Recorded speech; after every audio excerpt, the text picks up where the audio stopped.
we have something like 600 local municipalities, local governments also have climate action plans.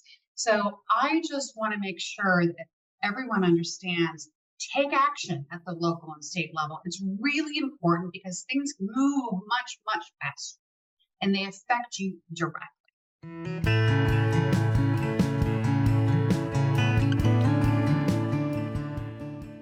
Hello and welcome back to the Outdoor Minimalist podcast. I'm your host, Meg Carney, and I'm an outdoor and environmental writer and author of the book, Outdoor Minimalist, Waste Less Hiking, Camping, and Backpacking. The Outdoor Minimalist podcast has the goal to give listeners actionable ways to waste less hiking, camping, backpacking, and more during every step of their process. Your impact outdoors starts long before you hit the trail and goes beyond leave no trace ethics. You'll learn how to identify sustainable outdoor brands, how to ask hard questions regarding sustainability, and begin to shift and evolve your mindset to integrate minimalism into all of your outdoor pursuits.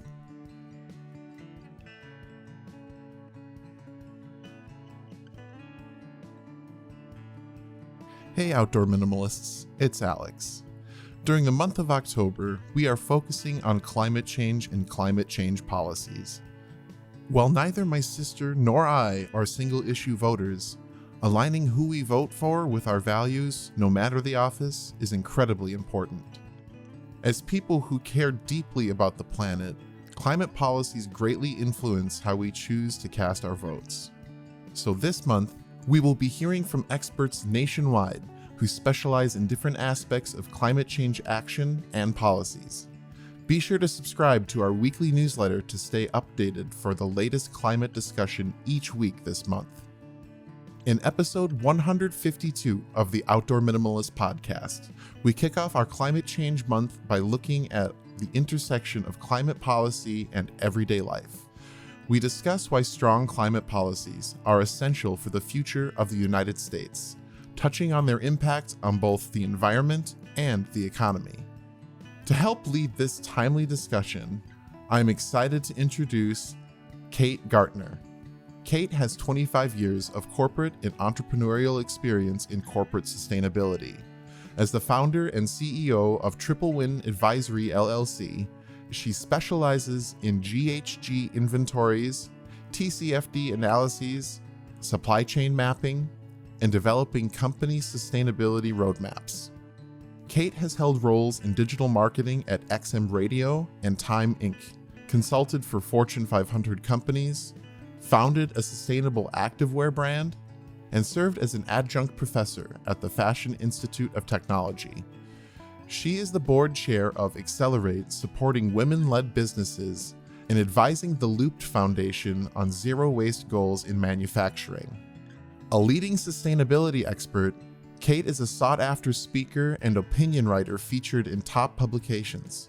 She hosts a monthly sustainability column for Portland's Star News and is the author of Planting a Seed: 3 Simple Steps to Sustainable Living. Kate holds a master's in sustainable management, an MBA from Wharton, and a degree from Dartmouth College. So thank you for joining the Outdoor Minimalist podcast today, Kate. I'm excited to talk a little bit more about politics on the show, which we have over the last few years, but it's not necessarily our number one focus. So before we get into today's topic, do you mind just starting with how you got interested in climate and sustainability as a career path and interest, and then how it fits into your life now? Okay. First, thank you. Thank you for inviting me on your podcast. It's really nice to meet you, Megan. Okay, so where did my journey begin? Because I talk a lot about the sustainability journey with my corporate clients.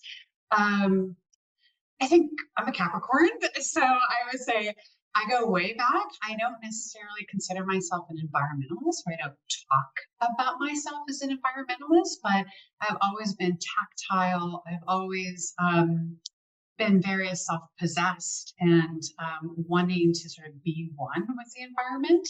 But how I really started my sustainability journey is probably back in 2003, 2004, when I decided that I wanted to start my own business. And I decided that I was going to design, manufacture, and sell women's activewear and accessories. So that in between, like anyone that does yoga or Pilates or Tai Chi, sort of that low impact workout. And I wrote my business plan, and I wrote my business plan saying that, listen, I'm going to establish a sustainable women's activewear company. So I would source only sustainable fibers and fabrics. And I also opened up a flagship store in Brooklyn, New York, on Atlantic Avenue, if you have any New York listeners. And that flagship store was built out with sustainable materials, so all bamboo. And I would stock it. So my apparel, my activewear, and some of the accessories that I designed made up about 30% of the product mix in there. The rest of it was other people's products. Either they was apparel or they were accessories like yoga mats and blocks. And I sold some soaps and body washes and things for body care. But everything, I made sure that everything was USDA certified organic, all natural, sustainable, biodegradable, or made from sustainable materials. So that was my deep dive into sustainability.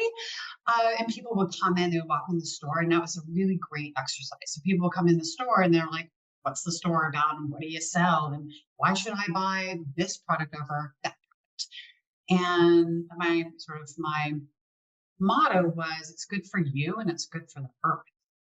But there was a massive education that, I always had to educate almost everyone that came into that store.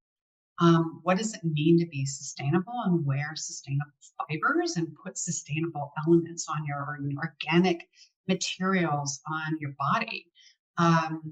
Why in the world would you sweat in polyester or Supplex, which is made of natural gas and oil, right? Why would you do that? But nobody really knew that that's what they were doing. So that was sort of my first big foray into sustainability. I then about 6 years later, about 7 years later, in early 2012, I moved over to Europe, to Amsterdam. And I lived there for about 4 years. And it was a really good opportunity to see how other people lived across the pond and how seriously or non-seriously they took sustainability. And they took it very seriously. People did, municipalities did, and the nations did. And we know now that the EU takes it extremely seriously. They're passing the most restrictive regulations and laws on how to reduce greenhouse gas emissions in the atmosphere. So that was a really good perspective to see. I always said that Europe is still, was 25 years ahead of us. I still think it's about 25 years ahead of us when it comes to managing the climate crisis. And then I came back and decided that I wanted to get more education. So I went back to get a master's of science in sustainable management, and I focused on circular economy or industrial ecology. Industrial ecology are the tenets, the concepts that buttress what circular economy is about. And from there, I graduated in 2017. I took the summer off to relax from studying. And then I sort of unofficially began TripleWin Advisory at the end of 2017, officially in 2018 after I wrote my book. So TripleWin Advisory is a corporate sustainability consultancy, and we work with companies within industry to help educate them around circular concepts and then implement those into their business model and operations. Yeah, I love that you have so many perspectives throughout your life, and you've kind of grown in your approach to climate and sustainability. And for today's discussion, we are focusing a lot on climate policies and how important they are to think about and consider, not only for the presidential elections, but when we're voting and local elections as well. And so I guess to just get right into it, why do you believe that climate policies are so important for the future of the United States and a global economy? And how can a voter I guess, conceptualize how this actually would impact their everyday life. Because I feel like sometimes we feel very removed from politics and policies, but with climate change and climate policies, I feel it's a very impactful decision. Yeah, I mean, I think you're right. I think your perspective is right, which is like policy happens in Washington, D.C., and it's really far away from where I live, but also far away from like my everyday experience. So I want to ground this question that you asked and how you brought it back to people and individuals with talking about the public comments. And because I think, and I'm going to define what public comments are. Because I think that the public comments are very relatable to people and they're impacted by how they are managed. So public comments, typically how people think about public comments are open, public, free, available spaces. There are the sidewalks, there are the parks, there are the ponds and the lakes and the rivers that we go to. There are the oceans and the beachfronts that we go to. There are the wetlands that we might pass by when we're driving up the road. Or if we're in Florida, we're going to see the gators right in the wetlands. These public commons are there for our benefit. They're part of the planet. They are our natural resources. They're often taken for granted, but also if we actually sit back and think about it as individuals, as people, wow, it makes me happy that I can go there with my kids, right? And lay down a blanket and have a little picnic, or I can throw a ball with my dog, or I can walk through the forest and sort of commune with nature, and it relaxes our systems, right? I mean, we found that out during the pandemic. I mean, the lifesaver to me is that I was living in Portland, Oregon, and I was living about 3 minutes away from Forest Park, one of the largest, or not the largest, public urban forest in the nation. And it kept me sane. I literally just walking in there and taking a 45-minute walk and going back and working, right? And taking care of everything that needs to be done. So the public commons are these free, available to all spaces. But when we think about public commons, we might not think the fact that the air is a public common, our water is a public common, and our land is a public common, forests as well as soils, right? And what happens with public commons is sometimes they're taken for granted. People might cut down a tree, or they might leave the trash there, or they bring their dogs there, and if there's no signs around, they might leave the poop right everywhere. People might drive on our beaches, with a combustion engine vehicle. They might set fires on the beaches, and they might leave their trash there. So the public commons are best managed through government laws, regulations, and policies, right? So we ensure that they're there for our use. They remain public and available and safe and environment, right? So when we think about government policies, I want to talk about these two big, massive acts that were put in place in the early 1970s. And they were in almost direct response to this book that was published by Rachel Carson called The Silent Spring. And that was published in 1962. And the two acts I want to talk about are both federal. One was a Clean Air Act that was enacted in 1970, and the Clean Water Act that was enacted in 1972. The Clean Air Act regulates air quality and the carbon or greenhouse gas emissions that go into our atmosphere from stationary sources like power, paper, cement, steel plants, as well as from mobile sources like cars, trucks, public transportation, airplanes. Clean Water Act helps to manage pollutants, effluents, and discharges into our water bodies, mainly from industry, but it could also be from industries and from people and from communities, right? And they are ensuring the Clean Water Act ensures that we have a standard water quality that is maintained. Why? so that those waters can be tapped for drinking, right? For recreational use, so that they remain healthy and vibrant for the biodiversity of our earth. The EPA regulates those acts, right?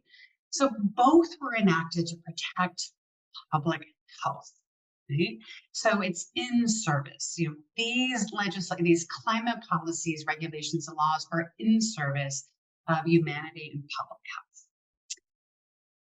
And so when we think about climate policy, we have to be vested in them, and we have to know what we care about. And then we have to understand the link between protecting our natural resources and our public commons and how they support our health and Adventuring plans on your calendar? Remember to grab your Lava Linens travel towel on your way out the door. Founded by a mother-daughter team, Lava Linens crafts durable, luxurious travel towels as a more sustainable and better performing alternative to microfiber and cotton towels. Powered by flax, hemp, and tencel, they're designed to be by your side for years to come. Use the code Outdoor Minimalist for 15% off your next order. If we're taking it from that perspective and view of how those policies are really integrated, not only into our lives, but the lives of the community that we live in, I think another consideration that a lot of individuals might be having, especially during this specific election in 2024, is, does my vote actually count and does it actually matter? And so if we do really care about these issues like climate and sustainability, then how can we kind of reframe that thought of like, my vote doesn't really matter, so why should I look into this? Why should I do this research? And why is it important for people to consider all of these environmental issues when they do actually head to the polls or send in their mail-in ballot? well, first of all, I think every individual matters. We're sort of we're a spark. All of us are a spark from sort of this one collective, right?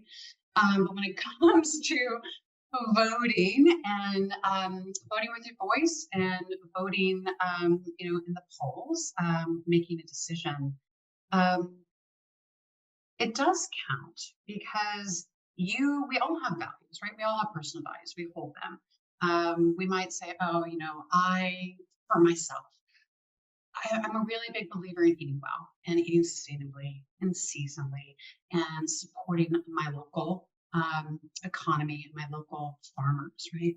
And that makes me feel good. It makes me feel like I'm keeping dollars locally. It makes me feel that I'm supporting the farmers that are growing this food out of sight, right? But I know that it's landing somewhere in these grocery stores and these farmers markets. It also makes me feel good that I can put love into the food that I make so that I bring up healthy, vibrant children, right? So that's a value. And so we all have these values and we need to articulate them. And if one of your values is, I'm concerned about the climate crisis and what it's doing to where I live and the seasons, and I'm worried about extreme weather and how I'm going to manage that. I'm worried about biodiversity loss and not having, not having certain species around for my children to see or even for myself to enjoy, then what you need to do is understand that there might be some cognitive dissonance there where you have values, but you're seeing something go wrong, right, in your outer world. And if you're not doing something about it, then there's cognitive dissonance there. It makes you feel really uncomfortable. And so to help resolve that cognitive dissonance, we act. And how we do that, it can be done in a variety of different ways. It can be done on a multiple levels, right? We can act as individuals, and I think that's the first place to start. And then you can work outward to your family, your friends, your neighbors, your communities, right? But the great systems thinker and environmental studies professor, she's passed now, Donella Meadows, I talk about her all the time because I adore her. She talks about systems are created by individuals, right? They didn't just happen. They didn't just pop out of the earth and grow, right? We determine the social, cultural, political, economic, and environmental systems that we have in place. And so they were collectively put in place by individuals. So if you see a system not working, then as an individual, you have to be active, become an activist, and then join forces with others that are like minded with you that have the same values and to create something different in that system, to transform it. So voting does that, right? Voting, you are literally going and saying, these candidates are running for office, and they are running on a platform, maybe not some people, but they are usually running on a platform at a local and state level. And you decide, oh, well, do I like that, what they stand for? Do I like what they prioritize? Are they prioritizing mitigating the climate crisis? Are they prioritizing decarbonization efforts, or incentivizing decarbonization and at the residential and commercial and industry level by giving me tax breaks and giving me subsidies? So it helps me do that. Because it might be very expensive for me to do. If you can make those decisions, you go and you vote, and they are supposed to have a mandate. If you get that person, that candidate in office, they're supposed to have a mandate to represent you, your values, and your priorities to get it done. And so voting in the national election is critically important, but also at the local and state levels. Yeah, I do want to touch a little bit on local and state elections, if you could, before we jump into discussing maybe more details about the presidential candidates. But I think in media, especially, we often see mostly the information about the presidential candidates, and we wouldn't necessarily see as much about local elections and how that actually influences things like climate action. And so, how do local political systems and even the state ones influence environmental legislation? So I'm going to do a shout out to NPR. They have a great, like 6.5 minute video on, and it's titled "Why Voting Local is the Number One Way You Can Fight Climate Change." So I can send that to you, Megan, after we have a conversation. But basically, yeah, I mean, it's not, people maybe sometimes forget or like, oh, it's not important. And what I would say is it's probably more important in some ways because it's affecting you more directly. Right. So anything that's happening at the local and state level, you're closer to. It's going to affect your city, your town, right? Your municipality, or at the state level, your state. And it's more closely aligned with your values. You decided to live there, you decided to work there. Often you know the candidates or you know your policymakers. And probably more interesting is they want to hear from you. So if you write them a letter, they're likely going to read that letter. If you want to go to the state house, which is only a couple hours away, it was only 2 hours away, hour and a half away in Portland, they'll ask, they'll be like, okay, come. You make an appointment, you come, you sit down with your policymaker and you say, hey, I'm really concerned that you haven't actually addressed these issues that you said you were going to address. What are you doing about that? Often they could be literally, if your son or daughter's parent or an attorney that's, in your local community, right? You can affect much more change at the local and state levels than you can at the federal level. And they are dealing with very customized local issues of concern of those residents, right? So you should have a vested interest in understanding what the platforms of those candidates are and how are they performing on what they said they were going to do. Absolutely. Okay, so we are voting for both in this election, both locally and for federal candidates. And so before we go into discussing Vice President Harris and former President Donald Trump, I do want to preface it for the listener, because we discussed this before we started the interview, that we're just going to focus on the two parties, Democratic and Republican, even though there are still third-party candidates on some state ballots.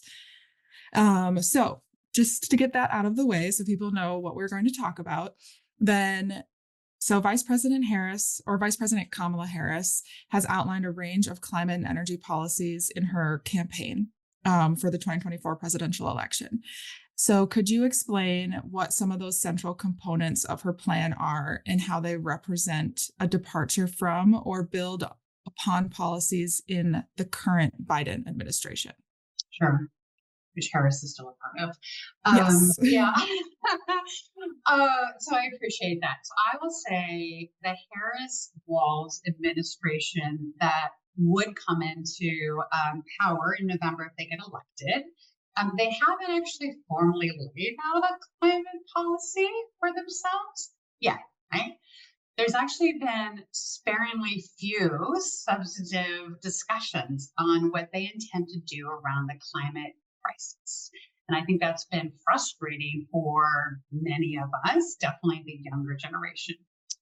But I was reading an article, Axios has noted what they call a striking consistency about how Kamala and Tim framed their approach to climate change.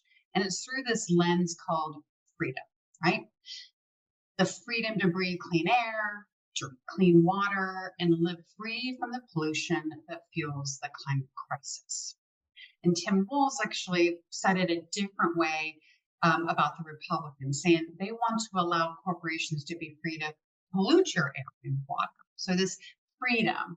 And I think they're trying to appeal to sort of more broad general sense that everyone in the United States lives in a democracy and wants to live free, right? But that's it, right? That's it. I believe that Kamala and Walz, just based on their past actions and what they have worked for around climate change and climate policy, are extremely committed to advancing environmental justice in the United States. Right? We can see that in what policies they've championed in the past in their home states of California and Minnesota. So for Kamala, as the Attorney General for San Francisco, she went after fossil fuel producers in the oil and gas industry for polluting the air. Right? She was against offshore fracking in the state of California. As a U.S. Senator, she was a proponent of the Green New Deal. And as a presidential contender back in 2020, she talked about the implementation of a carbon tax and wanting to set goals to reach net zero emissions for the United States. As a VP of the current administration, she was the policy vote for the IRA, right? The Inflation Reduction, the terrible named bill that is very climate incentivizing. And she argued in favor of the IRA funds being invested in disadvantaged communities.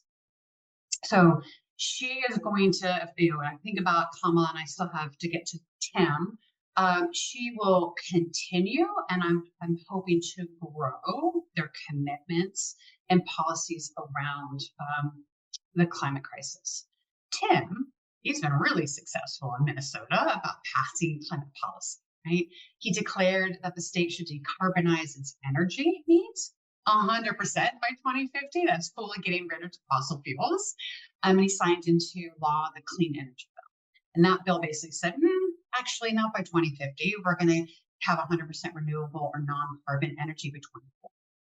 And last year, in 2023 alone, he passed more than 40 climate initiatives in the state to increase EV adoption, providing tax credits for electric bikes, placing solar panels on government buildings as a showcase piece that others should do it, and then starting a green bank. Green bank is like a quasi-public financing entity that basically allows private funds to sort of grow the pot so that you can invest and incentivize in clean energy and clean infrastructure.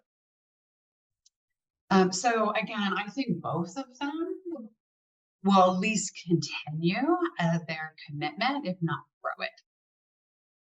Absolutely. And fun fact about Tim Walz as well, for listeners that enjoyed our separate Forever Chemicals series about PFAS chemicals, Minnesota now has one of the best and strictest regulations around PFAS, which then leads to cleaner water and soil and cleaner everything. So that's also a consideration that I am making, because chemical management and industrial runoff is important to consider in climate as well. And so if we're looking at the other side, then former President Donald Trump has been known for his skepticism around climate change and his rollback of environmental regulations during his previous term. So how might his approach to climate policy shift if he were to return to office, particularly concerning current federal climate acts? Right. Well, like Kamala and the Walz duo, Trump and the Vance duo don't have any kind of formal climate policy in place. They have no formal stance. Trump likes to double and triple down on what he says and does. And I take him at his word. So what he says, I take it very seriously. I believe he will withdraw the U.S. again from the Paris Climate Accord. He will continue to attack legitimacy of the EPA, the scientific approach of the EPA, take their regulatory powers away from them. He wants to defund it and get rid of it altogether. He's been waffling a lot on a couple of things, right? He's been waffling on solar. He used to hate it, think it was terrible, expensive, ugly solar farms. Now he's like, oh, I think it's a really great thing. He also was like, EVs, electric vehicles. We used to rail on them, saying they were meaningless, new green scam ideas. But now, because Elon Musk has contributed to his campaign and also has endorsed him, he's like, I'm totally right. But who knows? That's not really a policy statement. That's a personal statement, right? The reality is that the Republican Party, in my mind, and the alt-right ascendant faction of that party, wants to deconstruct the administrative state in the United States. And what that means is they're not for small or limited government, which is sort of the typical stance of conservative Republicans. They essentially don't want government, and they definitely don't want government to interfere in the lives of U.S. citizens, right? At any level, but federal. And so Project 2025, right, this blueprint for the Trump administration, if Trump and Vance win, makes that abundantly clear. So in an article from Drilled, they decoded what the Trump administration was going to do with the EPA. Now remember, the EPA has been given power by Congress to oversee these big federal climate policy acts, right? And so Trump administration, while he was in office, has been chipping away at that, and they're going to definitely chip it away at that if they get into power. They want to eliminate climate change programs. They want to limit the agency's ability to regulate the Clean Air and the Clean Water Acts, eliminate programs on environmental justice, cut research funding, give more authority to political appointees. So basically, de-emphasize science and scientists' findings. They also want to shrink and eliminate public lands. They want to keep subsidies for the fossil fuel and oil and gas industry. So there's a lot of, I would say, anti-climate policy that would probably likely happen if they won the election.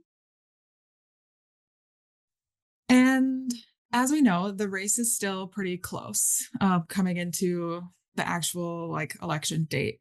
So looking ahead, regardless of who is actually elected in November, what do you think individuals and climate advocates, what strategies do you think individuals and climate advocates can use to address any challenges that they may see in a specific candidate's climate policy, like Yeah. as they're enacting them. Hmm. I would say one, and it's an important one. I think you should get personally informed, right? And it's hard to do these days. We used to, I'm showing my age, but back in the day, everybody would flip on the television and there were three main channels, and you could actually get legitimate news that was apolitical, right? Everything seems to be politicized. Everyone's in their own silos. A lot of people are not going and flipping on the television to get their news. They're not reading national newspapers. It's hard to find local and regional newspapers, and they're going out of business. They can't make money. And so people are going into these ecospheres, these, echo chambers online, and getting news that's definitely very particular. That they're maybe one-sided, but also there's just a lot of disinformation and misinformation out there. So get yourself personally informed some way, somehow, right? And try to take the perspective of, that it might, this one paper, the New York Times might be more liberal leaning, but the Washington Post or the New York Post is more conservative leaning. I'll read both and see sort of what they're saying if I can meet them in the middle. I would say second, I join one or more advocacy groups that are really going out and trying to influence climate policy and legislation at the local, state, and federal levels, right? So a couple that I'll mention here, the Climate Reality Group, which is the Al Gore organization. They're all about write a letter to your policymaker. Go meet your policymaker. Tell them what you think, right? 350.org also is a great organization to just catalyze action and to speak to policymakers around climate policy. And if you're a company, a lot of times it's smaller business, small and medium-sized businesses, or privately held businesses, so you can be large. They work with or they become a member of E2, which is Environmental Entrepreneurs.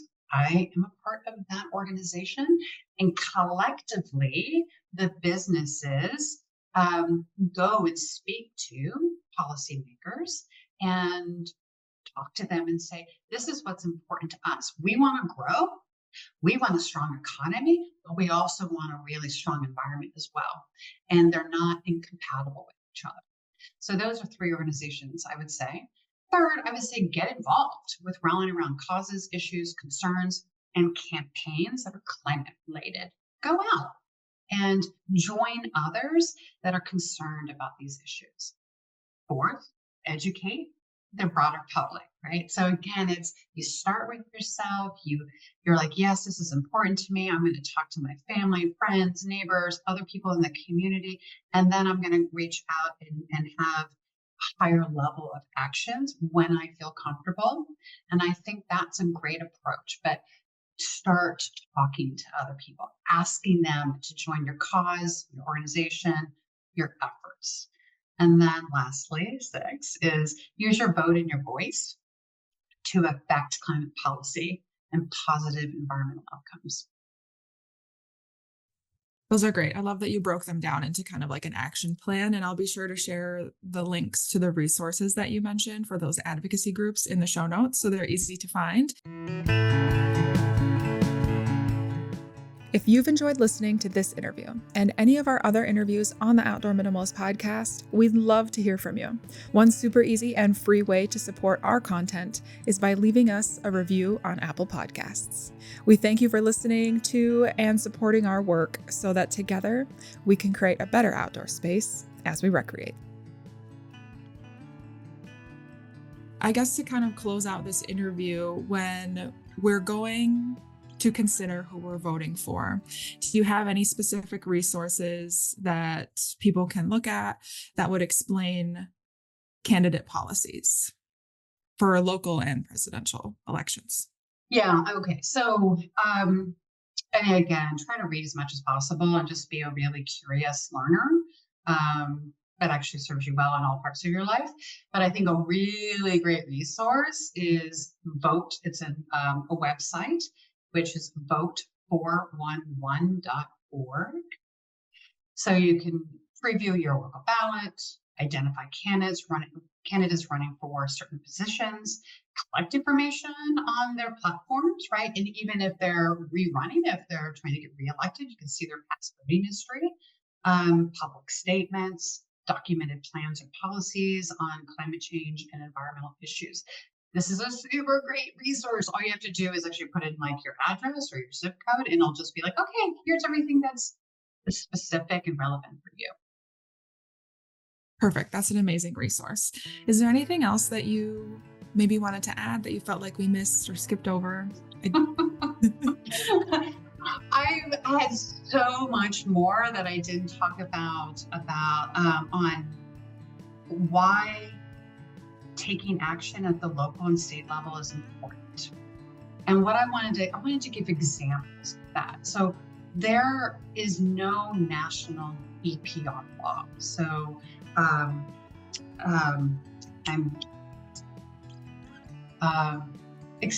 EPR stands for Extended Producer Responsibility. It's a mouthful, that's why I forgot it. And it basically applies to organizations, particularly manufacturers, that create finished product for markets, consumers to use, right? So there is no national EPR law, right? Because it's really difficult. But the good news is the first EPR law went into effect at the state level in Maine in 2021. Oregon followed right after Maine. And now there's 9 states that have implemented EPR laws around waste, plastic, and they're starting to think about EPR laws around e-waste, right?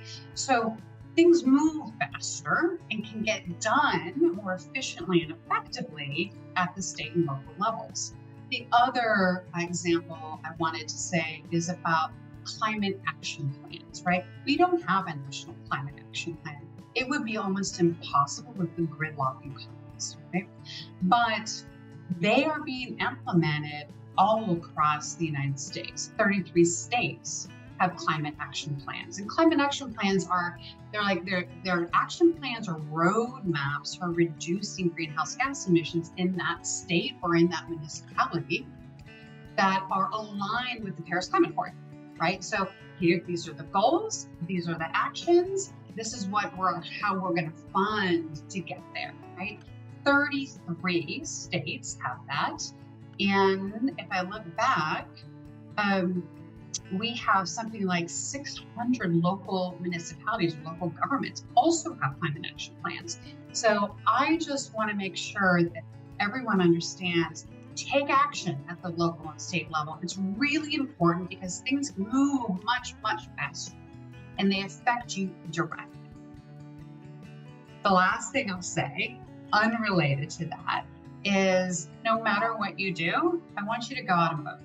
I don't care if you're independent, Republican, or a Democrat, or someone who is really just Green Party focused. I want you to go out and vote. I don't want you to opt out.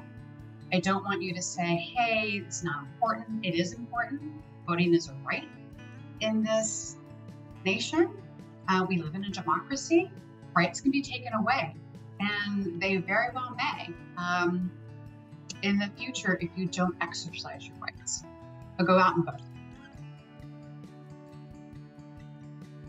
Thanks for listening. And if you like what you hear, let me know. Leave a review and be sure to subscribe so you never miss an episode. You can find us on Instagram at outdoor.minimalist.book, on YouTube, or subscribe to our weekly newsletter at theoutdoorminimalist.com. For even more updates, other educational resources, and to help build an outdoor community with the shared goal to create a better outdoor space as we recreate.